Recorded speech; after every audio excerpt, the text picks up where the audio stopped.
Halo Sobat VC, beberapa waktu lalu sempat viral pembukaan warkop alias warung kopi khas Indonesia di New York Di City. salah satu sudut Manhattan yang terkenal, Hell's Kitchen, berdiri sebuah warung kopi kecil ala Indonesia. Inilah Warkop NYC. Tentu saja, munculnya tempat makan khas Indonesia di luar negeri seperti ini menjadi peluang baik untuk memperkenalkan Indonesia lebih luas, khususnya pada subsektor kuliner. Warkop di New York City bukanlah satu-satunya restoran Indonesia yang dilirik dunia. Sebelumnya juga telah banyak restoran khas Indonesia yang sukses mengenalkan budaya dan kuliner khas Indonesia di luar negeri. Antara lain Betawi restoran di Spanyol, Nusantara restoran di Jerman, Cabe Meguro di Jepang, dan lain sebagainya. Bukan hanya restoran, tapi ada beberapa produk Indonesia yang sudah ada di luar negeri seperti Tolak Angin, Indomie, Legends, Crispo, dan masih banyak lagi. Penasaran bagaimana produk-produk lokal bisa terkenal di pasar global? Yuk kita bahas caranya.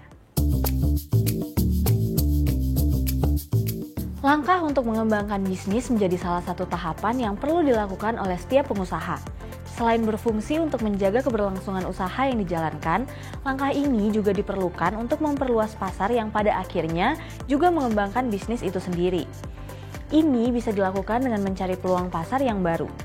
Selain memperluas ekspansi di dalam negeri, membuka jalan untuk menjadi bisnis internasional dengan memasarkan barang ke luar negeri juga jadi pilihan menarik.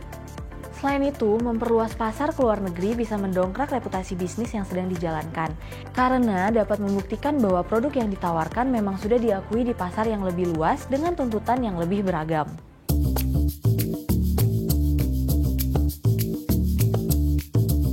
Setelah tahu apa saja manfaatnya, hal kedua yang perlu diketahui adalah negara yang ramah untuk para pebisnis melakukan ekspansi bisnis dan produknya. Menurut Bank Dunia, para pengusaha dan investor harus memiliki pertimbangan sebelum mereka berinvestasi di negara tersebut, antara lain sumber daya alam, pasar, efisiensi pasar, dan teknologi. Mengutip dari yourpathfinder.in, ada negara terbaik untuk memulai bisnis yang patut dilirik para investor dan pemilik modal. Yang pertama ada Kroasia. Menurut Fokus Ekonomik, produksi industri akan naik sekitar 4,6% pada 2021. Yang kedua ada Thailand. Fokus ekonomi Thailand berada pada sektor otomotif, listrik, elektronik, digital, dan akan ada peningkatan permintaan belanja rumah tangga domestik. Ekonomi Thailand diperkirakan akan tumbuh 4,4%. Yang ketiga ada Inggris. Ekonomi negeri Ratu Elizabeth ini diprediksi akan naik 6,0% dengan pulihnya ekonomi tersebut yang disebabkan kebijakan fiskal dan moneter. Saat ini PDB Inggris mencapai 42.294 US dollar. Menurut PBB, Inggris menjadi negara dengan daya tarik investasi asing terbesar ke-6. Yang keempat ada India. India tetap menjadi negara terbaik untuk bisnis dan investasi di 2021. Apalagi banyak perusahaan global yang memindahkan pabrik mereka ke negara ini. Yang kelima ada Australia. Australia telah menjadi negara yang mengalami pertumbuhan ekonomi cukup stabil selama 25 tahun. Itu membuatnya menjadi pilihan investor dan pengusaha luar negeri dalam menanamkan modal mereka di negara kaguru ini. Dan yang terakhir ada Singapura. Sejak dahulu Singapura menjadi negeri yang ramah bagi pebisnis dunia. Perekonomian yang kuat dan stabil membuat negara kecil ini menjadi tempat terbaik dalam berinvestasi dan memulai usaha.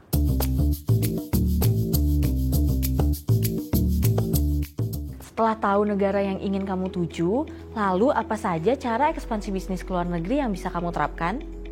Berikut penjabarannya. Memperoleh pengetahuan tentang pasar.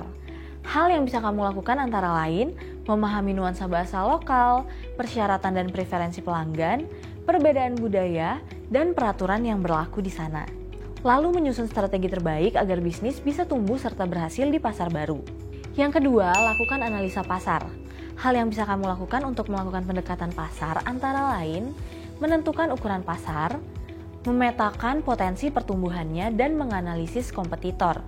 Dengan melakukan hal tersebut, kamu akan mampu mengukur berapa banyak sumber daya yang harus diinvestasikan agar hasilnya optimal. Yang ketiga, pilih mitra yang tepat. Jika ingin melakukan ekspansi ke luar negeri, kamu mungkin saja harus banyak mencari aliansi atau kemitraan lokal yang ada di tempat pasar tujuan kamu. Yang keempat, mencari database dari Badan Pengembangan Ekspor Nasional atau BPEN, yang merupakan lembaga pengelola ekspor yang bertugas untuk melakukan koordinasi dan pembinaan tentang pengembangan ekspor. Dengan mencari tahu database dari kedutaan besar negara asing di Indonesia yang biasanya memiliki perwakilan asing yang dapat membantu para pebisnis dalam menemukan dengan tepat siapa saja orang yang harus dihubungi untuk melakukan kegiatan ekspor. Cara ekspansi bisnis ke luar negeri ini akan meminimalkan resiko yang ada. Selain itu, juga sangat membantu untuk mendapatkan akses ke berbagai relasi lokal seperti jaringan bisnis, produsen, hingga badan hukum. Bangun strategi GTM yang kuat. Strategi GTM atau go to market ini dibuat agar bisnis kamu bisa lebih fokus pada pengiriman produk ke pelanggan akhir. Diawali menetapkan target pasar terlebih dahulu, setelahnya lakukan penelitian tentang ukuran pasar, potensi perubahan, dan analisis pelanggan-pelanggan potensial, serta strategi pelayanan yang baik bagi mereka. Cara ekspansi bisnis ke luar negeri selanjutnya yaitu teliti dengan peraturan hukum. Kamu harus teliti dan memeriksa bagaimana peraturan dan hukum bisnis yang ada di negara tujuan. Bukan tidak mungkin nantinya kamu akan menghadapi tantangan dari peraturan hukum yang unik saat berekspansi ke negara lain, seperti contohnya Undang-Undang Ketenagakerjaan, prosedur bisnis, praktik organisasi, sengketa, merek dagang, bea cukai, dan lain sebagainya. Untuk menghadapi tantangan tersebut, carilah ahli hukum yang berpengalaman dalam melakukan bidang bisnis di industri asing yang bertindak sebagai penghalang bisnis kamu. Dalam melakukan ekspansi bisnis, selain memerlukan tenaga ekstra karena banyak prosedur yang harus kamu lakukan, kamu juga harus memiliki modal yang cukup banyak. Karena untuk melakukan prosedur tersebut tentu saja perlu biaya seperti jasa ahli atau pengurusan hukum. Tak hanya itu, kamu juga harus memastikan bahwa stok produk aman, agar proses pendistribusiannya berjalan dengan lancar. Nah, tapi jangan jadikan hal tadi sebagai penghalang ya Sobat VC, karena PNM Venture Capital siap mendukung lancarnya ekspansi bisnismu ke pasar global melalui pembiayaan dan pendanaan bisnis. PNM Venture Capital ini berlisensi dan diawasi oleh Otoritas Jasa Keuangan atau OJK. Jadi tidak perlu khawatir mengenai kredibilitasnya ya. Jangan lupa untuk selalu nantikan video bermanfaat dari PNM Venture Capital. Dan jika ada pertanyaan, silahkan tinggalkan di kolom komentar. Nanti kita akan jawab satu persatu ya. Dadah!